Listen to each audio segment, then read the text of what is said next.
حضرت حسن بصری بہت بڑا نام ہے. حضرت علی رضی اللہ تعالیٰ عنہ کے ڈائریکٹ شاگرد ہیں, شیر خدا کے حضرت امام حسن بصری. 80 کے قریب صحابہ کرام کے پاس بیٹھنے والے, تابعین میں بہت بڑا نام ہے. حضرت حسن بصری تقریر کر رہے تھے, توجہ ہے آپ حضرات کی, واز فرما رہے تھے, گفتگو ہو رہی تھی, اور آپ لوگوں کو یہ درس دے رہے تھے کہ بھائی اللہ کے دروازے پہ دستک دیا کرو, جو اس کے دروازے پہ دستک دیتا ہے خدا کا دروازہ اس کے لیے کھل جاتا ہے. یہ بات ہو رہی تھی, لوگ درد سے سن رہے تھے, بڑا کیف تھا. پردے میں عورتیں بھی تھی. ایک بوڑھی اماں اٹھ کے آ گئی, کہنے لگی حسن بصری کیا کہہ رہے ہو؟ کہ اماں جی کہہ رہا ہوں اللہ کے دروازے پہ دستک دینی چاہیے, کھل جاتا ہے. تو بوڑھی اماں کہنے لگی سوچ کے بات کر, خدا کا دروازہ بند کب ہوتا ہے؟ کس طرح کی بات کر رہا ہے؟ اس کا دروازہ کبھی بند بھی ہوا ہے؟ کھلے گا تو وہ جو کبھی بند ہوا ہو, تو اس کا تو کبھی بند ہی نہیں ہوا, وہ تو کھلا ہوا ہے. وہ تو کہتا ہے جب مرضی دل کرے آ جا, میرا کھلا ہوا ہے. تو حضرت حسن بصری ممبر سے نیچے اتر آئے اور فرمانے لگے حسن بصری خدا کی معرفت کو یہ بی بی تجھ سے زیادہ جانتی ہے, یہ عورت اللہ کی معرفت کو تجھ سے زیادہ جانتی ہے. تو اصلاح کی بات کو قبول کریں. نیکیاں خدا کی دی ہوئی توفیق سے جو ہم سے ہو سکی وہ ہم نے کوشش کر کے کی ہیں. اب ان کو سنبھالیں, آپ ان پر محنت کریں. لیکن نا رمضان میں قرآن شریف پڑھنے کا اگر ٹائم مل سکتا ہے تو رمضان کے بعد بھی انشاءاللہ مل سکتا ہے. اگر رمضان میں فجر میں آنکھ کھلتی تھی تو بعد میں بھی انشاءاللہ کھل سکتی ہے. اگر رمضان المبارک کے اندر ہم بر وقت مسجد میں حاضر ہوتے تھے تو بعد میں بھی حاضر. اپنی نیکیوں کو سنبھالیں, اپنی زبان پر, اپنی آنکھ پر, اپنے دل پر, اپنی سوچ پر پابندی لگائیں. اللہ کے پیارے رسول صلی اللہ علیہ وسلم نے ہمیں فرمایا ہے جب تو نیکی کثرت کے ساتھ کرے گا تو رب کریم تیرے گناہوں کو معاف کر دے گا.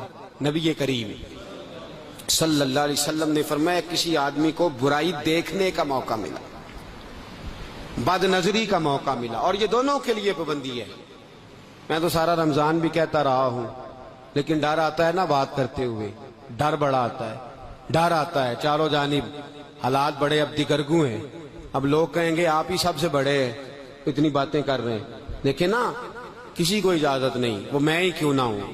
کل کو میں بھی کسی چینل پہ جا کے بیٹھ جاتا ہوں تو میں ہی کیوں نہ ہوں. عورت کے ساتھ مرد کا بیٹھنا کسی صورت بھی درست ہو سکتا, میں ہی کیوں نہ ہوں.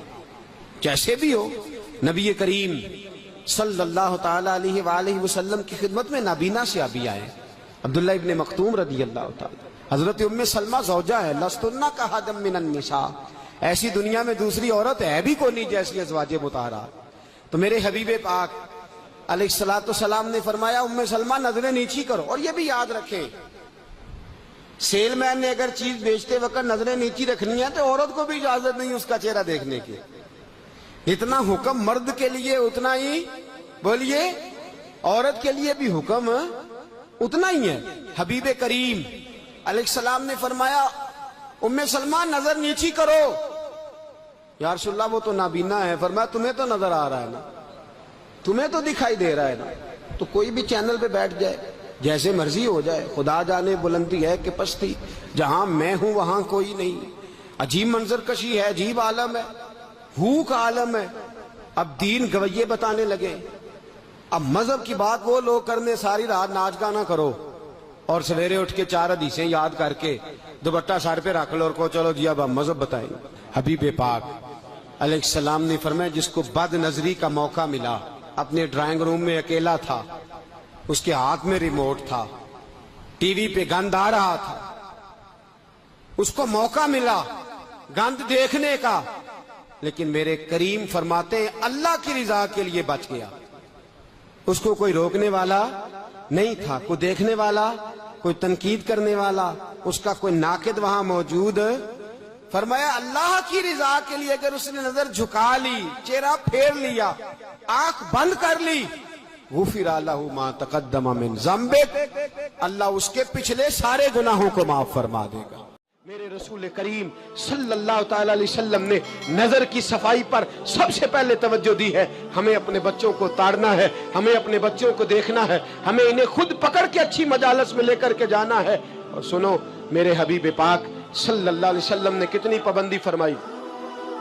کوئی مولوی ہو, कोई पीर हो, कोई फकीर हो, कोई दरवेश हो, कोई दरबार का सज्जादा हो, कोई किसी जगह बैठने वाला हो, किसी को भी औरत के साथ तन्हा रहने की इजाजत, सारे बोलिए इजाजत, किसी को भी औरत के साथ तन्हा रहने की इजाजत बिल्कुल नहीं है, कतन नहीं है।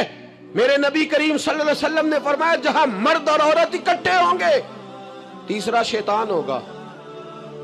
इब्ने हजर कहते हैं एक सहाबी ने अर्ज की हुजूर अगर वो दोनों नेक हो, अगर दोनों नेक हो तो मेरे हबीब पाक सल्लल्लाहु अलैहि वसल्लम ने फरमाया याहया के बेटे जकरिया भी हो और ईसा की वालदा मरियम भी हो तो फिर भी मैं दोनों को अकेले रहने की इजाजत नहीं देता। जब उनको इजाजत नहीं है, जब उनको इजाजत नहीं है तो बाकी कोई किस खाते में है। मैं सुनता हूं और आज मैं बबांगे दोहल कहता हूं हमें वो दरबार भी कबूल नहीं है। सुन लिया जाए, मेरी बात को नोट किया जाए, हमें वो दरबार और मजार भी कबूल नहीं है जहां बुराई और मंशियात के अड्डे कायम है। हम उन दरबारों पर भी फौरी तौर पर हर लिहाज से कड़ी निगरानी करने का और पूरी सख्ती करने का इरादा रखते हैं और खुद आगे बढ़ के उन जालिम सज्जादा नशीनों का मुंह नोचने का इरादा रखते हैं जिन दरबारों पर नशा बिकता है, जिन दरबारों पर गंद होता है। दरबार तो ऐसे होते हैं कि दाता अली अजमेरी रहमतुल्लाह अलैह का दरबार हो पर चारों जानिब कुरान पाक की तिलावत हो रही हो।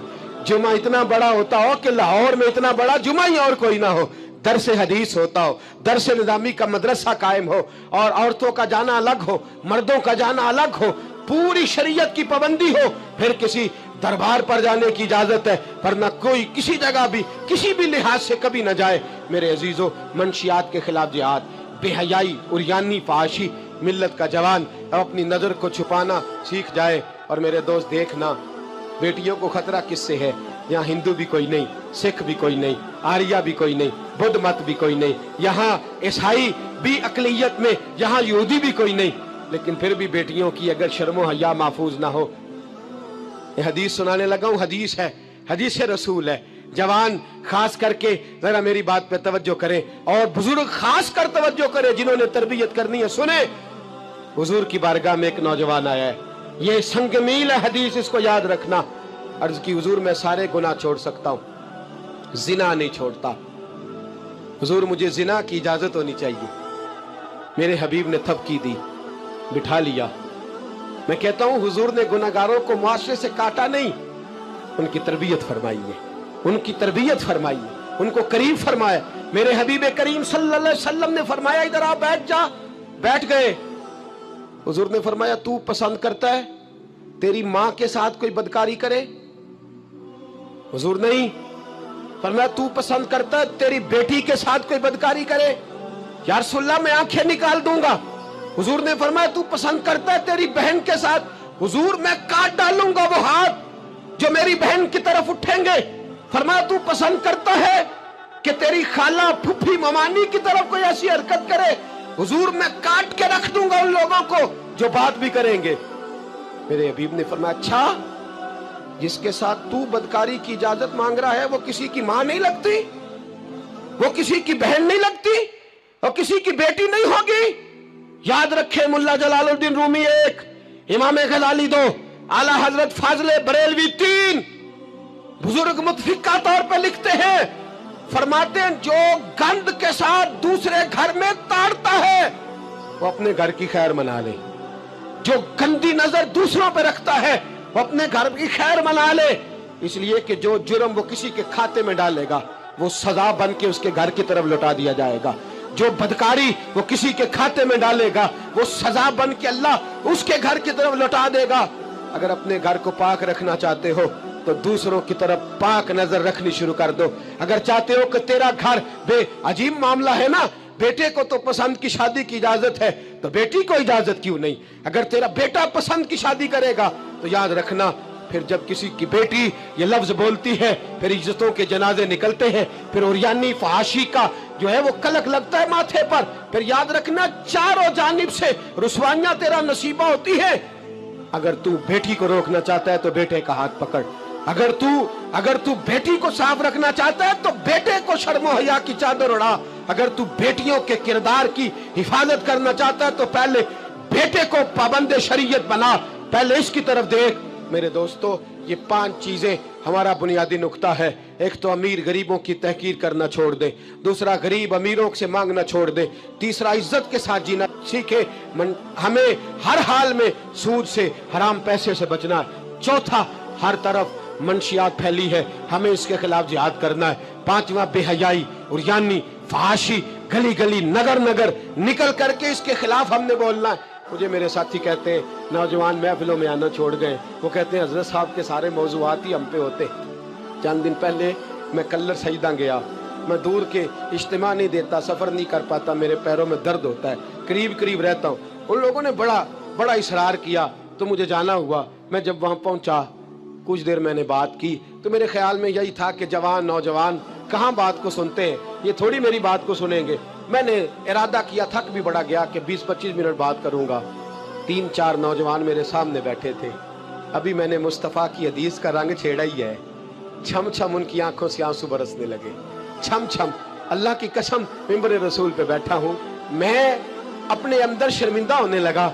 मैंने कहा यार तू कहता था नौजवान बात नहीं सुनते, तेरी मिल्लत का जवान उसे किसी ने बात सुनाई नहीं, शायद तू उस तक बात पहुंचा ही नहीं सका। अरे गुनाहगार बड़ा है पर मुस्तफ़ा का गद्दार तो नहीं ना, ये बड़ा पापी है पर हुजूर की बात नहीं सुनेगा, नबी पाक के पैगाम की तरफ नहीं। 50 मिनट बात करके मैं लौटा। एक हफ्ते में इतने मुझे उन्होंने फोन किए, इतने फोन करने लगे जैसे तैसे भी हो आप दोबारा आइए, मुझे जुमेरात को दोबारा वहां जाना है। वो कहने लगे जौन सा वक्त कहेंगे हम रखेंगे, लेकिन खुदारा हमें सिर्फ मंशियात का नशा किसी ने लगा दिया है, इश्क मजाजी का गंदा नशा किसी ने लगा दिया है। कोई ऐसा मिले जो हमें रसूलुल्लाह के इश्क का नशा भी लगा दे, कोई मिल जाए ऐसा। अगर कोई शोएब आए मुयस्सर कोई आए जो हमारे सीने से रगड़े। मेरे दोस्त मिल्लत का जवान जब नेक होता है तो फिर वो हजरत बिलाल हबशी की राहों का मुसाफिर होता है, फिर हजरत फारूक आजम को आइडियल बनाता है, फिर सैयदना मौला अली शेर खुदा की जानिब देखता है। और मिल्लत का जवान जब मुजाहिद बनता है तो फिर इमाम हसन और इमाम हुसैन की यादों को ताजा करता है। वो कभी इल्मुद्दीन बन जाता है, कभी आमर चीमा बन जाता है और कभी मुमताज हुसैन कादरी की शक्ल में सामने आ जाता है। वो डट जाता है, वो डट जाता है। मिल्लत के जवान तेरे सीने से अब रसूल करीम सल्लल्लाहु अलैहि वसल्लम की मोहब्बत को खींचा जा रहा है। तुझे वापिस आना है, अपने सीने को बेदार करना है और तुझे आलमे कुफर को बताना है कि शराब पीने वाला ही सिर्फ तुम्हें देखा है, तुमने कभी दरूद पढ़ने वाला नौजवान भी देखना चाहिए। तुमने औरत को सारी रात फोन करने वाले जवान की दास्तानें तो सुनी है। अब हम तुझे वो वाला जवान सिखाते सुनाते हैं जो सारी रात मुस्तफा की नाते सुन के नबी पाक के मदीने